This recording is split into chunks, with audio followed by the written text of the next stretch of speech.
విద్యారంగ సమస్యలను పరిష్కరించాలని పీడీఎస్యూ పిలుపు మేరకు ఖమ్మంలో విద్యార్థులు నిరసన చేశారు. SR and BGNR degree college ఎదుట పోస్ట్ కార్డులతో నిరసన వ్యక్తం చేశారు. విద్యార్థుల సమస్యలు తీర్చాలని సీఎం రేవంత్ రెడ్డికి పోస్ట్ కార్డులు రాశారు. పెండింగ్ లో ఉన్న ఫీజు రీయింబర్స్మెంట్, స్కాలర్షిప్ విడుదల చేసి ప్రభుత్వ పాఠశాలల్లో, కాలేజీల్లో ఖాళీలను భర్తీ చేయాలని డిమాండ్ చేశారు. విద్యార్థుల ఆత్మహత్యలకు కారణమవుతున్న శ్రీ చైతన్య నారాయణ విద్యా సంస్థల పర్మిషన్లు రద్దు చేయాలన్నారు. వచ్చే బడ్జెట్లో విద్యారంగానికి 30% నిధులు కేటాయించాలని పీడీఎస్యూ నాయకుడు మస్తాన్ డిమాండ్ చేశారు.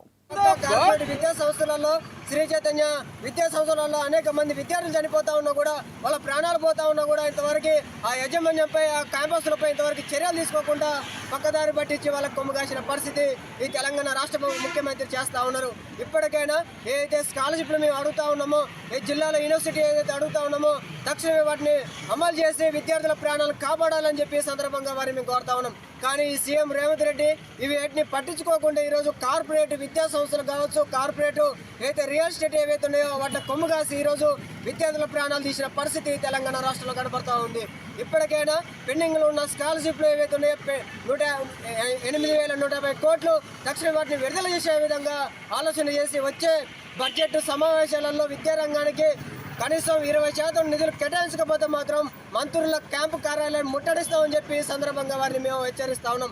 ఈ ఖమ్మం జిల్లాలో 3 మంత్రులు ఉన్నారు తప్ప వాళ్ళ పేరుకే తప్ప ఆలోచనలు లేరు, విధానంలో లేరని చెప్పి సందర్భంగా వారి 3 మంత్రులకు మేము తెలియజేస్తా ఉన్నాం. ఇప్పటికైనా 3 మంత్రులు నిజంగా విద్యార్థుల మీద ప్రేమ ఉంటే పెండింగ్లో ఉన్న స్కాలర్షిప్ల మీద అసెంబ్లీలో మాట్లాడాలని చెప్పి ఈ సందర్భంగా వారికి మేము తెలియజేస్తా ఉన్నాం. కార్పొరేట్ విద్యా సంస్థలలో విద్యార్థులు ప్రాణాలు పోతా ఉంటే వాళ్ళ మీద ఎందుకు చర్యలు తీసుకోవట్లేదని చెప్పి ఈ 3 మంత్రులు మేము ప్రశ్నిస్తా ఉన్నాం.